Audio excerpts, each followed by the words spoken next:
লোকটা অমন করছে কেন মা? ওরে লোক নয় রে হতভাগা, লোক নয়। যাকে দেখবার জন্য তুই আমার গলা জড়িয়ে ধরে কাঁদতি, ওরে মানি, ওরে মানি, ওরে এই তোর সেই বাবা। বাবা, তুমি আমার বাবা? আমি তোর ভাগ্য বিড়ম্বিত হতভাগ্য বাবা। বাবা!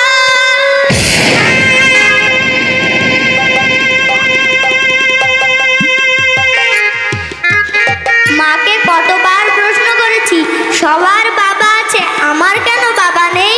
মা বলতো আছে রে আছে, সময় হলে সে নিশ্চয়ই আসবে। এখন বুঝি তোমার সময় হয়েছে, তাই তুমি এসেছো। মানি মানি, পারুলের বাবা খোকনকে গুন্ডাতে মেরে ফেলতে চেয়েছিল রে। আমি দাদার কর্তব্য পালন করতে রাতের আধারে ওদেরকে নিয়ে এখানে আমি পালিয়ে এসেছিলাম। চন্দন, তোকে ধন্যবাদ জানানোর ভাষা আমার জানা নেই রে। শুধু তোর কাছে আমার অনুরোধ, ওই পারুলের হাতে ভাই ফোঁটা নিতে বছর বছর আমার বাড়িতে যাস। তুমি আমাদের তোমার বাড়ি নিয়ে যাবে বাবা?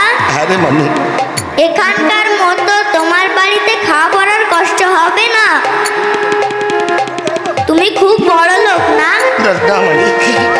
আর আমি তোদের কোনো কষ্ট পেতে দেব না রে, কোনো কষ্ট পেতে দেব না।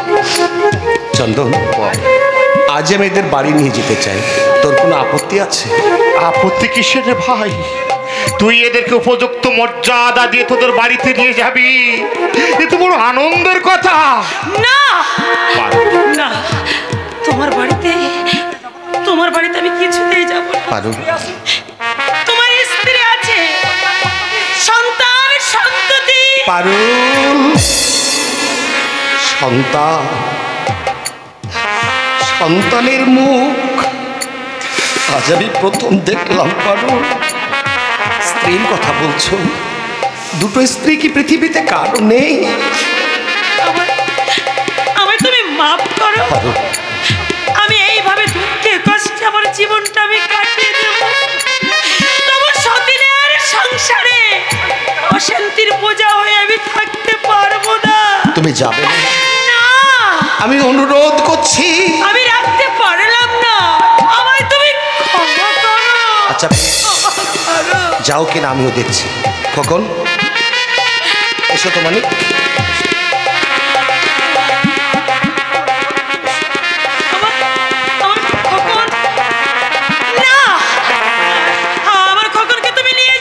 খোকন শুধু তোমার একার নয় পারুল, আমারও একমাত্র সন্তান। হারিয়ে যখন তাকে আমি আবার পেয়েছি, পেয়ে তাকে আর হারাতে পারবো না। আমার খোকনকে তুমি নিয়ে যেও না, আমার খোকনকে তুমি নিয়ে যেও না।